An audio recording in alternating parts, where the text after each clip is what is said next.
is none like you. Who can know my heart like you do? All creation sings your song.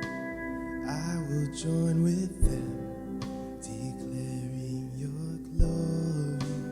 There is none like you. Who can know my heart like you do? For all creation sings your song.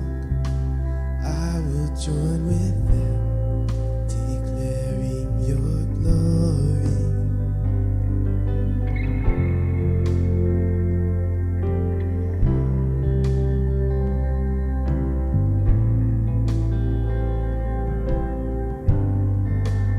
There is none like you.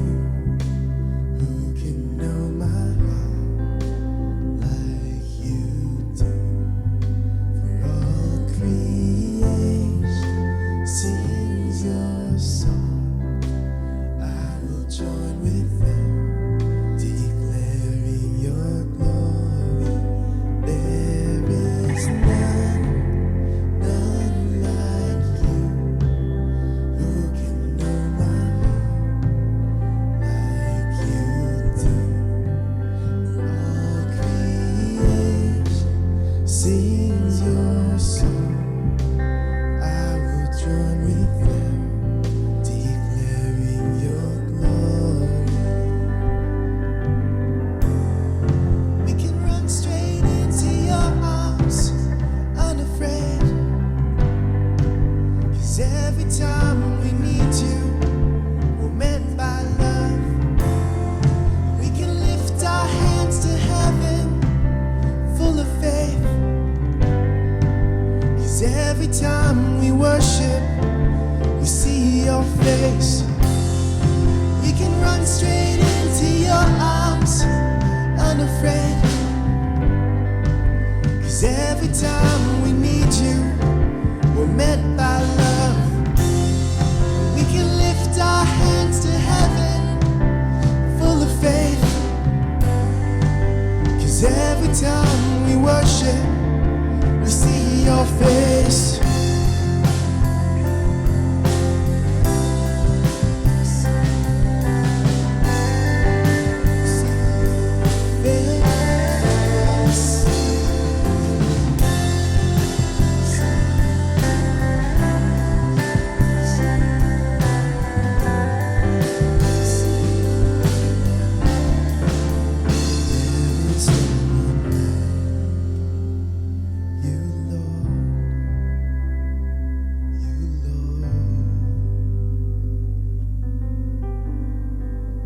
There is no one like you, Lord. You, Lord.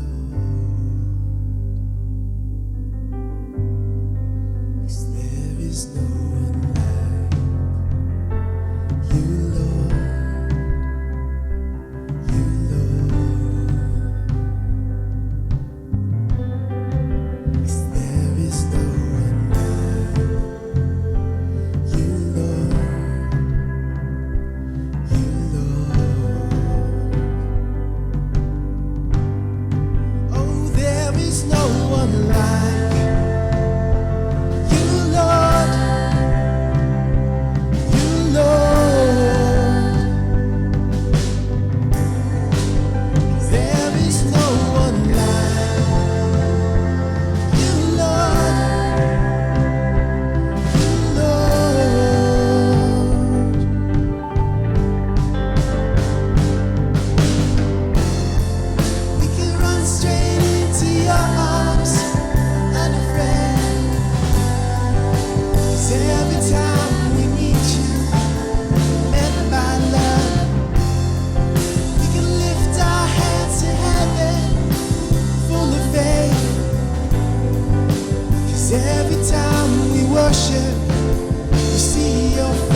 your face.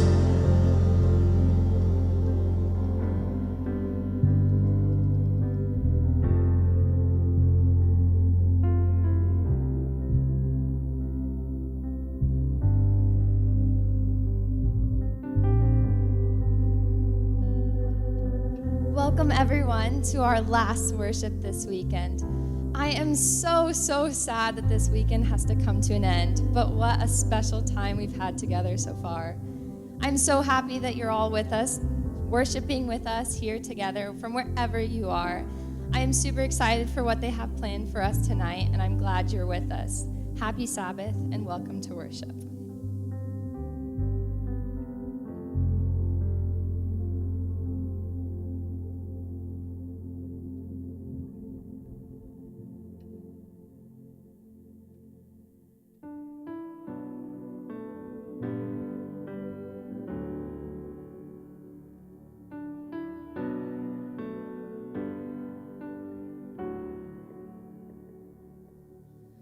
Oh, the poor and powerless,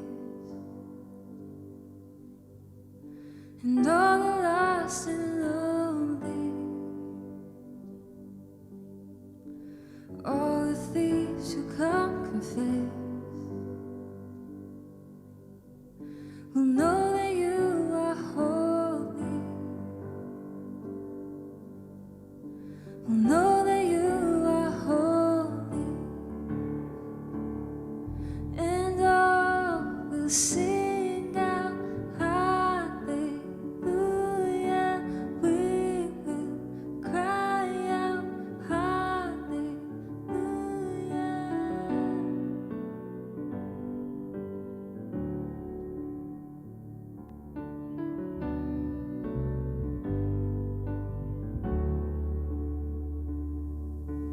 All the hearts who are content, and all who feel unworthy, all who hurt with nothing left, will know that you are holy, and all will sing out hallelujah, and we will cry out hallelujah,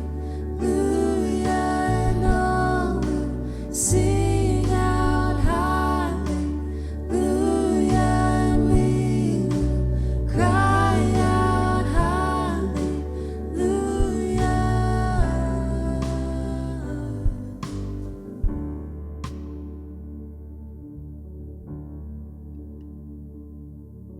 Shout it, go on and scream it from the mountains. Go on and tell it to the masses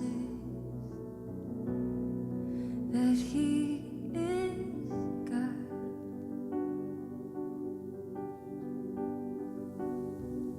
Shout it, go on and scream it from the mountains. Go on and tell it to the masses that He is God.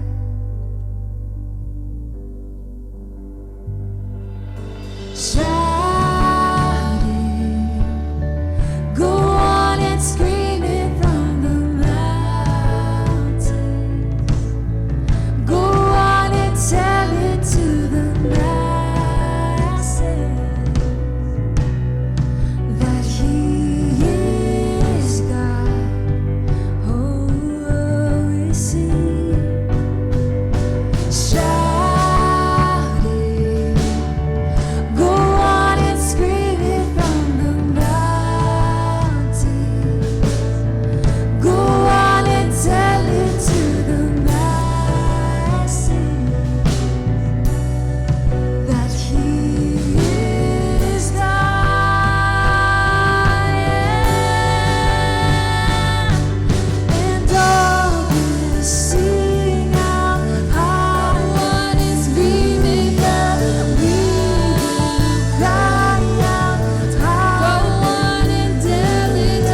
standing here in your presence, in a grace so relentless. I am won by perfect love, wrapped within the arms of heaven, in a peace that lasts forever, sinking deep in mercy. I'm wide awake, drawing closer by grace, and oh, my heart is yours. All fear remove, I breathe you in, I lean into your love. Oh, yeah.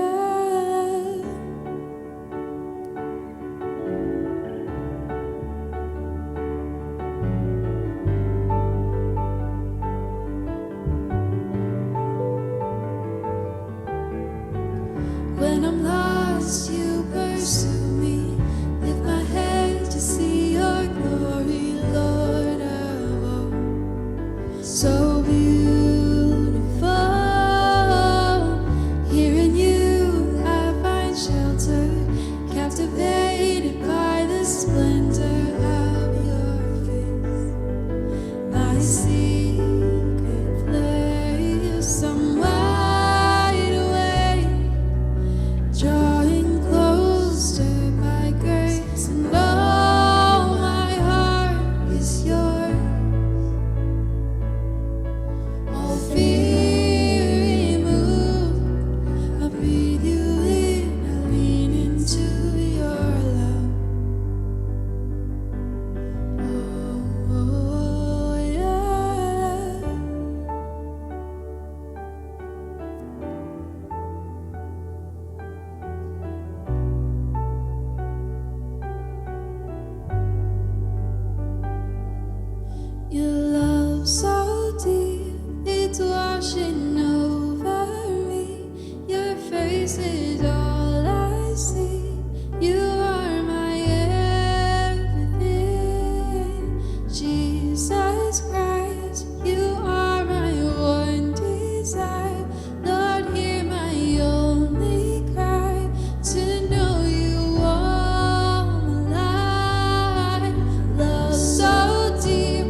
Thank you to everyone who came. Let's pray.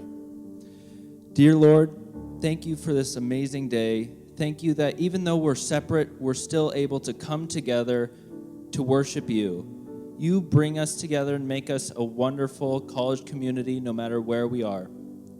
Thank you for being a God of love. Please continue to guide us and love us as we go out through this next week, and please be there for us no matter what obstacles we might run into and what tests we might have. Thank you. Happy Sabbath and God bless.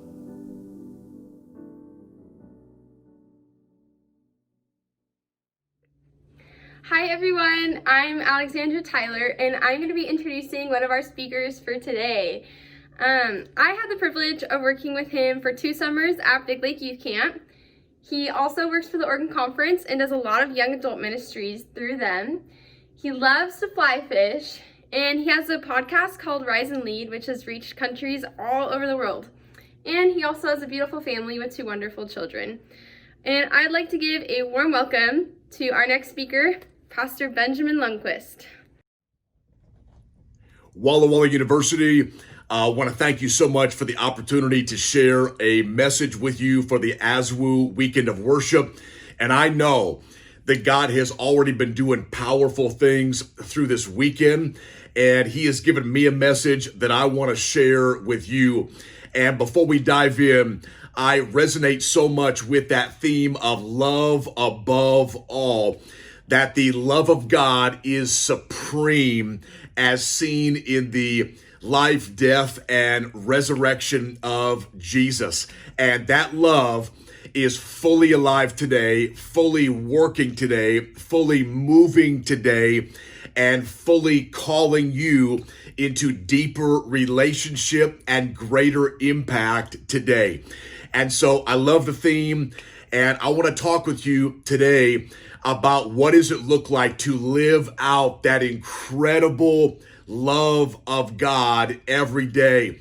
And I don't know if you've heard this phrase, lost in translation, but I think sometimes we read about the love of God, or we watch a sermon online, or we take part in a spiritual weekend, and that love that we connect to doesn't always get lived out on Monday morning. So that's what I want to talk about. What does it actually look like to live out that incredible love of God? And I just want to, share a reality for me. Sometimes I get this idea in my head that when I live out this love of God, it has to be so grand and so big. And there's times when I can blow that up so big that it doesn't seem attainable for me. And so often when you live out the love of God, it's lived out in small ways. And sometimes those small ways may seem insignificant to you, but they are very significant to somebody else.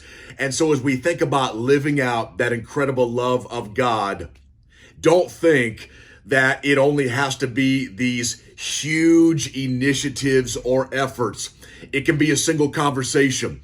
It can be a social media post. It can be you showing up in somebody's life at just the right time, sharing just the right message that God has placed on your heart for that person. And so usually, in my experience, the love of God is more often lived out in small, little ways than it is huge efforts or initiatives. So don't get overwhelmed. Anybody who's watching this message right now, you have it in you to live out the love of God in a way that will impact somebody else, maybe for eternity. So when I think about this idea of living out the love of God, the story that comes to mind that I want to share with you is when Jesus had the conversation with the woman at the well. And this can be found in John chapter 4. I got my Bible open right now. And scripture says that Jesus had to pass through Samaria to go to a different place. And I want to just share this with you right off the bat. So many of the opportunities that we have to share and live out that love, They happen during the pass through. Let me say that again. So many of the opportunities that we have to share and live out the love of God, those opportunities happen in the pass through when we are going from A to B. But if you're like me, sometimes we can get so focused on where we're going and what we're doing and what that goal is that we're focusing everything on where we're going, and we miss the opportunities that come from the pass through. So Jesus had this opportunity that seemed to spring up out of nowhere, where Jesus found himself at this well. The disciples had left to go get some food. Jesus was tired from doing ministry and life, and he sat down at this well in the middle of the day. And Jesus was a Jew, and here he meets a woman from Samaria. And we know that Jews and Samaritans, they didn't always get along. The Jews actually viewed Samaritans as half-breeds. They devalued them because of their history and their heritage. And so Jesus is at this well with the Samaritan woman, and Jesus takes the initiative, and Jesus asks this woman, he says, "Give me a drink." And the woman responds, "How is it that you, a Jew, are asking me, a Samaritan, to give me a drink?" The first thing I want to tell you about living out love is this: Jesus took the initiative. When it comes to living out love, you take the initiative. You start the conversation. You take the first step. Jesus took the initiative because he was watching for opportunities in the pass-through. Did he have someplace he was going? Absolutely. But Jesus looked for the opportunities where he could take the initiative to share love. And so Jesus, in that moment, he took the initiative, and then he made this woman feel accepted. And there are so many times that we get hung up on this idea of acceptance, that I can't accept that person or this person because I don't approve of everything that they are doing or what's happening in their life. Let me just share something with you. Acceptance and approval are two different things. Jesus accepted people. Jesus accepted people. And when Jesus accepted people, he made people feel safe to be in his presence. So Jesus took the initiative, and Jesus created a culture where everyone felt safe to be around Jesus. When people are around you, they should feel safe to be around you, that you are valuing them, that they're safe to be around you. So Jesus accepted this woman, and I think that really was mind-blowing for her that Jesus was even doing that. So Jesus accepted this woman, and then Jesus took their conversation below the surface level to a level of depth. How many of us, we pass people all the time and we have what I like to call happy Sabbath conversations. Hey, how are you doing? What's going on? Happy Sabbath. And we often don't take the time to really figure out how is somebody actually doing. So what Jesus models here is he takes conversation below the surface level, and he takes conversation to a level of depth by saying to this woman, go get your husband, or where is your husband? And then she begins to talk about her past, and she begins to, Jesus begins to dive into her history, that she has had 5 different husbands, and the guy that she is with right now is not her husband. So Jesus goes to a level of depth, and he talks about real life. If you're going to share love above all, you have to be willing to go to a level of depth with people. And what that means is you may scroll on social media all the time. You may swipe left and swipe right, but you have to be willing to pause and be present with people if you are going to share love with people. So Jesus took this conversation to a level of depth, and he talked about real life with this woman. And he talked about how he was the living water. And in so many words, Jesus shared the gospel with this woman. And he was reminding her as he shared the gospel of who she had always been, that she had always been a daughter of the divine. And maybe that message is for you today, that you have always been a daughter and a son of the divine. And I think at the core, that's so much of what the gospel is. It's being reminded of who we have always been, that we are always sons and that we are always daughters. And the history of this woman who had had the 5 husbands and the guy she was living with, this history did not disqualify her from her God destiny. Let me say that again. This woman's history did not disqualify her from her God destiny. I don't know what kind of history you have. I don't know how complicated your past is, but I can tell you this: your history will not disqualify you from your God destiny. That God has a plan and a purpose for your life. And God's plan and purpose is greater than the mistakes and the shortcomings of your past. And so Jesus begins to speak life into this woman. And all of a sudden, the disciples come back on the scene, and scripture says that they were astonished that Jesus was speaking to this woman. Now think about if you were going to use the language of fishermen and sailors, it wouldn't be as calm as they were astonished. Consider the disciples coming back on the scene and thinking, blankety, blankety, blank, how could Jesus be talking to this blankety, blankety, blank woman?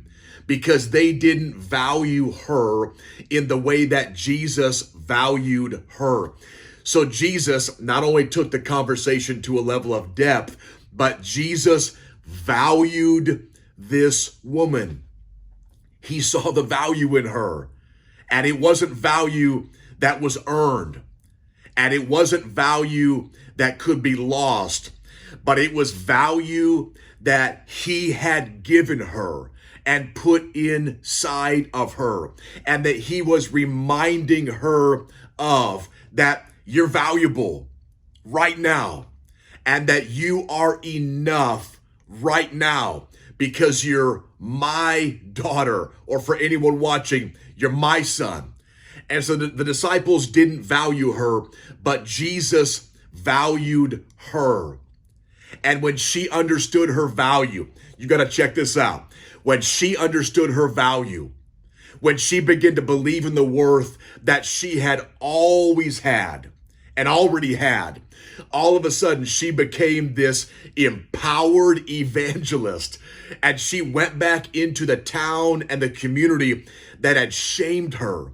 And she brought a message of hope. She brought a message about, I met Jesus, the one that we had heard about, and the one that people had been talking about. I met this Jesus, and he talked to me about my life, and he spoke value and worth inside of me. And so all of a sudden, when this woman received this gospel about who she had always been, the value and worth that she had always had, all of a sudden, this is so amazing, all of a sudden, the shame was lifted off of her. That's what the gospel does. The gospel frees people from shame so they can live their life to the fullest, using their passions and their gifts and their abilities to speak life into other people. So Jesus took off that shame. She went back and became this empowered evangelist to her own community. And Jesus ended up staying with this community for a few days. So I want to ask you the question, what does it look like to live love out? It looks like paying attention to the pass-through. When you're going from A to B, pay attention to what happens along the way. Because often the greatest Holy Spirit set up moments happen along the way. In the pass-through, that person that comments on your Instagram post, that person you connect with on Twitter, that person checking you out at the Walmart, somebody in the community. But when you pay attention, you will see those moments all around you to live out love. So if you want to live it out, don't get hung up always looking for these huge, grandiose initiatives.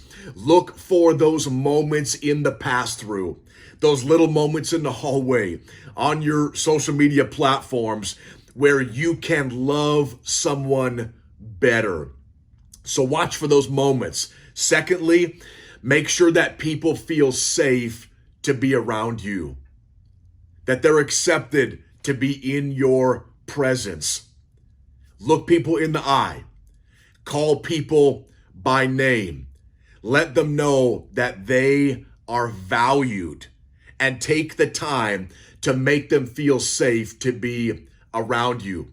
There are so many people in our world today who don't feel safe. They don't feel that they are accepted.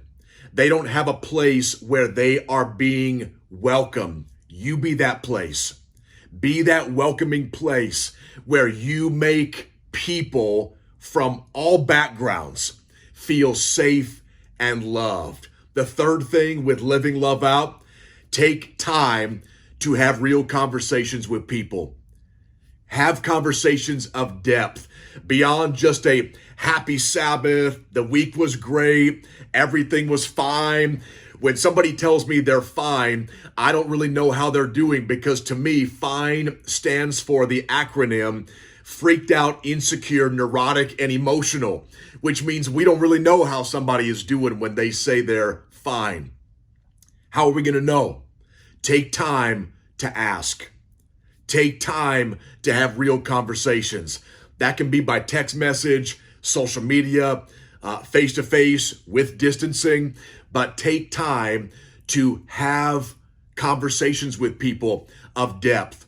And in those conversations, hear me on this, in those conversations, don't remind people of who they were and where they were and who they used to be.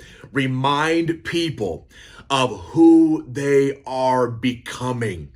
Share the gospel with them.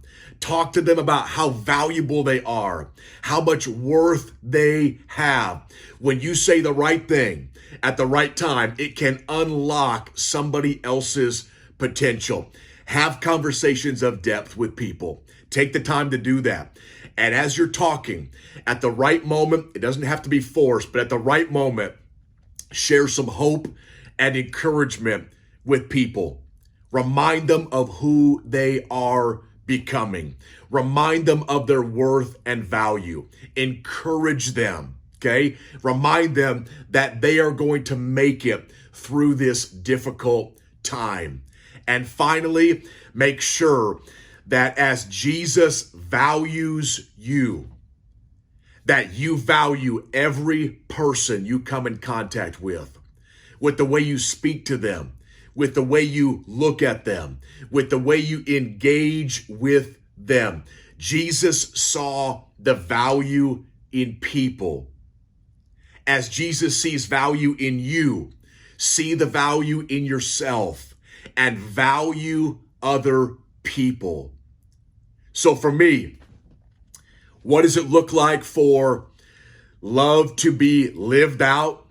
It looks like me taking the initiative, me creating a safe space for people to be accepted, me taking conversation below the surface to a level of depth, and me receiving the value that Jesus has given me and looking for that value in other people. We live in a society right now, especially with racial tension and COVID and our political climate, where people are so isolated and they are so lonely. So right now, I think one of the best ways that we can live love out, love above all, is to be intentional about connecting with people. Conversations, text messages, social media, but reach out and take the initiative to connect with people. And by connecting with people, it's one of the best ways that we can live love out. So thank you for letting me share that quick message with you. As we close out, I just want to remind you of what Jesus reminded the woman at the well of. You are daughters and sons of the divine. You have incredible worth and value in your life. God has a plan and a purpose for you. No matter how anybody else has treated you, online, in person, wherever, if you've experienced something that devalues you, remember, Jesus has already valued you. And that's a value that nobody can diminish, that nobody can take, that nobody can steal from you. You are valuable. Love above all.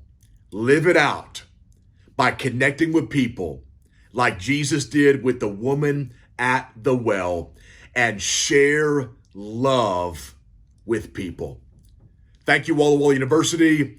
Love you all and hope you have a great Sabbath. The man I'm introducing needs no introduction for a lot of you. He's the senior pastor of our university church here. His name is Andreas Beccai. So many people on campus look up to him spiritually as a mentor, and I know that his word's going to be straight from God. So let's have him come up. In the late 1960s, the US dispatched a series of military satellites that monitored space for evidence of any residual gamma radiation that might have come from nuclear tests by the Soviets. Now, these satellites did find gamma radiation, but it was not from the Soviets. Instead, they found gamma radiation from sources millions and billions of light years away. These super intense beams of gamma radiation are created by a phenomenon known as a hypernova. And a hypernova is essentially a massive explosion of light and energy that occurs when a really huge star implodes, right? So when that happens, the explosion launches incredible amounts of gamma radiation into space at really high speeds, which astronomers essentially believe is the most powerful thing in the universe. So they think a hypernova is the most powerful thing in the universe. And they are powerful, in my estimation, not just because of the amount of force and energy that they put out, but they're powerful because they have an incredible effect on their surroundings, and they push out so that millions of light years later, they can still be picked up. Now, none of us have ever seen or would survive the power of a hypernova, right? But we know that human beings have the ability to create individually in our lives incredible forces. We have the power to also create incredible forces. We've all faced the power, for example, of an angry toddler. You know, you've gone into Walmart, you're just trying to grab some food really quickly. You go into the cereal aisle and then you see this toddler on the floor screaming, face red, giving that cry where they're crying so much that they go quiet because you know they're about to hit you with a soprano cry because they want to have that cereal, and their poor mother or father is standing there just hoping the ground would open up and swallow them as the power and the force of this little 4-year-old reverberates in the cereal aisle of Walmart. We felt that powerful effect. We've all felt the power of suspicion to shut down trust and to ruin friendships that we started in Mrs. Smith's class when we were in middle school. It has power to shut down friendship when we are suspicious. And we've all seen as the country goes crazy with the power of misinformation, which has the ability to stoke anger and contempt from opposing factions. And we've seen and watched the incredible power of generosity when a group of people come together and use a GoFundMe page to pay the medical bills of a cancer patient and to help them through rehab. And we have seen in our own lives the powerful effect, both for good and for bad, of human beings. Now, there's a story which is told by of Albert Einstein, the same one, German-born theoretical physicist, the one who created the theory of relativity, smart guy. And there is some, dubious questions around the provenance of this letter, but it's a really interesting one nonetheless. He wrote a letter to his daughter, Liza, and he said this. He said, if instead of E equals mc squared, we accept that the energy to heal the world can be obtained through love, multiplied by the speed of light squared, we arrive at the conclusion that love is the most powerful force there is because it has no limits. Thousands of years later, Paul, a follower of Jesus, writing to a group of Christians, says this, writing to a group of Christians who were living in the capital of the greatest empire the world has ever known, reminds them of a similar fact to what Albert Einstein says. Paul says this in Romans chapter 5, verse 8, but God demonstrates his love toward us in that while we were yet sinners, Christ died for us. And the clearest demonstration of this love is recorded by another follower of Jesus, a disciple of Jesus, John, when he said, for God so loved the world that he gave his only begotten Son, that whosoever believes in him would not perish but have everlasting life.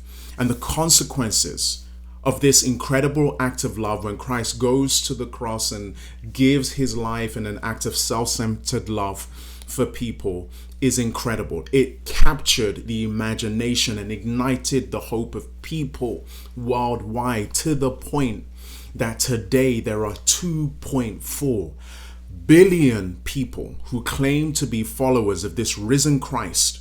It's had an incredible effect by this demonstration of his love. What's interesting for me is when you read Romans and you read it in the Greek, right, you will notice that this word demonstrates actually is written in the present tense, and then this word died is in the past tense, because it says God demonstrates his love toward us in that while we were yet sinners, Christ died for us. And it's interesting because the present tense, which Paul employs for the word demonstrate, tell us that this demonstration of love that God gave through the act of Christ dying is an ongoing act that keeps happening today.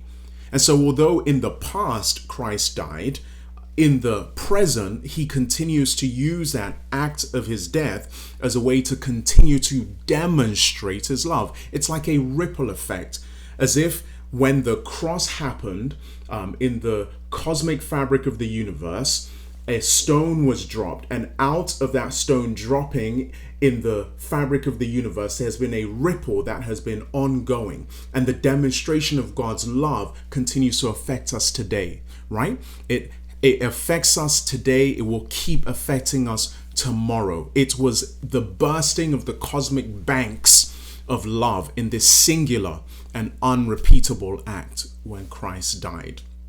The kind of love that God created and demonstrated is a costly one. It's a love that involved sacrifice and presence. It's a love that operates more like sign language than being spoken outright. And it makes me think about the power of love, about the incredible ability that love has to change the course of the universe, to change the course of lives. Love always makes the first move. Love makes the last move. Love sees the worst but believes the best. Love advances when merit would retreat. Love seeks the good. Love pursues enemies. Love is indiscriminate. Love always goes. And Bob Goff, in his book, phenomenal book, Love Does, he says this: every day God invites us onto some kind of adventure. It's not a trip where he sends a rigid itinerary. He simply invites us. God asks what it is that he's made us to love and what it is that captures our attention. What feeds that deep, indescribable need of our souls to experience the richness of the world he made. And then he leans over, he whispers, and he says, hey, let's do this together. God calls us to partner with him in the unfolding adventure of what Jesus calls the kingdom of the heavens. And it's an incredible invitation to be part of this hypernova type energy creating life. This is the call that Jesus has for all of us as his disciples, that Jesus has for all of us who apprentice our life after him. This is the call that Jesus Christ has for you as you are here at Walla Walla University, that you might better understand the depth and the incredible invitation that he has for you to make a difference, for you to be part of a cosmic ripple, for you to be part of what God is up to in this world, to make ripples, waves, and tsunamis in adventure with God. It's amazing, honestly. But here's a reality, right? The reality is, to make a difference in the world, we must be different from the world. Think about it. For us to make a difference in the world, we must be different from the world. We can't just be the same thing that the world has. A place of acrimony, a place of contempt, a place of hopelessness. We can't just do the same thing that the world does and expect to make a difference in the world. So it's important to recognize that this call to be part of this cosmic movement, this hypernova love that Christ demonstrated on the cross, this invitation that he's given to us as his disciples, means to make a difference in the world, we must be different from the world. What does that mean? Well, I think it means at least this, that we must have our mind, our habituated patterns transformed by the indwelling spirit. It means that we must be people that God transforms so that we can become people of love. And when we become people of love, we will find that our lives become alive with loving acts in service of our friends, our family, our neighbors, our community, our town, our state, our country, our world. You get it. But if we want to live into the invitation God has given to us so that we can be loving people, so we can make a difference, we cannot do it by forcing loving acts. Rather, we must become loving people from whom loving acts will naturally and creatively come. And then we will live into the reality of Peter, who calls Christians to love each other deeply. And of course, of the words of Christ, to also love our neighbors as ourselves, which means to love other people deeply. And I just think about what that might look like, because the early church had an incredible life of love, and it made a difference that reverberates and ripples down even today. What might it look like? Imagine the difference it would look like. Imagine the effect of a transformed life of love that releases more energy than a hypernova, that affects people's lives for good. Can you imagine that? I've seen it a couple of times in my life. I've seen it when people are actuated and transformed by love and do incredible loving acts. I have seen wealthy people who see their money as tools, not as jewels, and who quietly sponsor a woman in another country through a micro loan so they can provide food, school supplies, a better future for their family.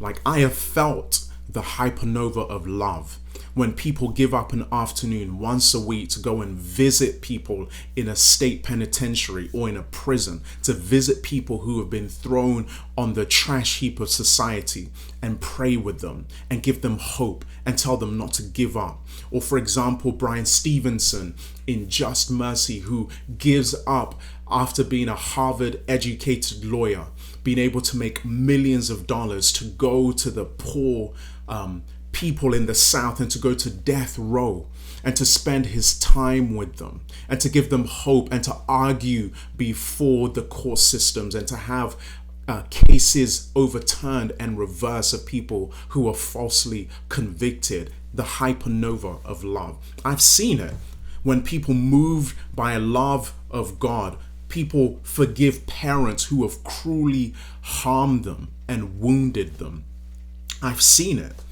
And this is the same love that Christ is willing and through the Spirit can give each of us into our hearts, so that whatever we want to pursue in our life, wherever life takes us, we can be part of a hypernova of energy, of love that will make a radical difference in this world. And through Christ and his ongoing demonstration of love, you're invited. I'm invited. We're all invited by the power of the Spirit into this reality, so we can live lives of deep and abiding love that will make an incredible difference to our families, to our friends, to our society, to our nation, and to our world.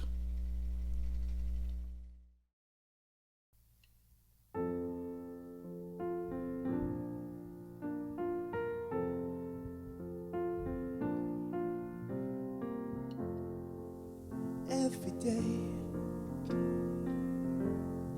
we go to war again. We assume we know so much more than them before we hear what they have to say. Headlines break and we start to hate again, calling them names again. We give our peace away, and I hope they see it, 'cause I wanna see it. I hope we believe it, 'cause I wanna see love. It's all around you. It's all around you. I wanna know that love is all around you. It's all around you.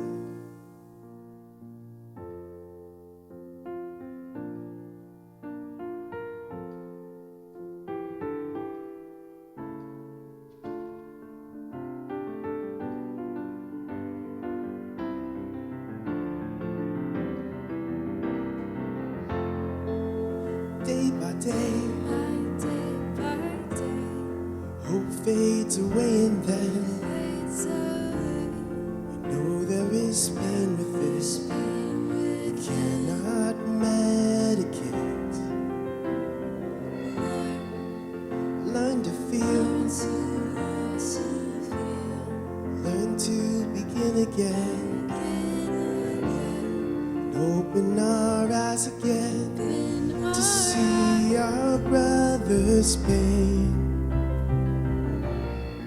I hope they see it, 'cause I wanna see it. I hope we believe it. I wanna see the love. It's all around you, all around you. 'Cause I wanna know that love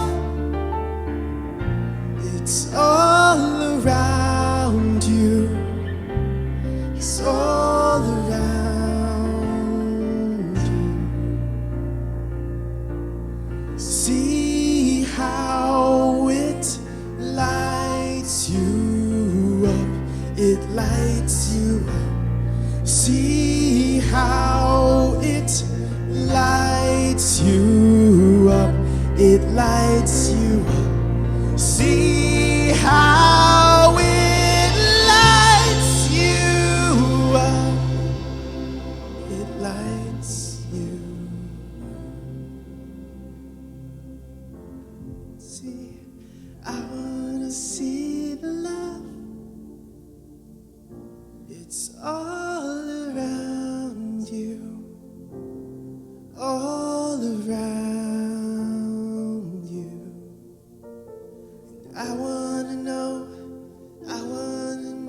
that love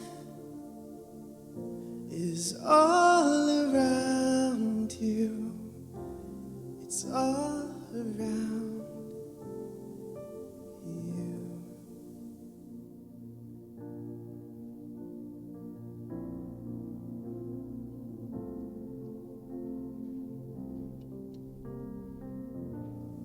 We live in a world that is struggling. We live in a world that's struggling with fear, with hate, with separation, and sickness and disease. We live in a world that needs just a little bit of love, because that love will go a long ways. Just like Peter 4:8 says, love above all, because love covers a multitude of sins. Let's go out and let's love. Let's love the people around us, and let's make this world just a little bit better. Thank you guys for coming out for this weekend of worship. I hope it's been as meaningful to you as it has to me. And I'm praying that God is with you throughout the rest of this quarter and throughout the rest of your weekend. I know times are about to get a little bit crazier with finals coming up, but I'm praying for you. We're praying for you. And yeah, thank you for coming out. Have a happy rest of your weekend.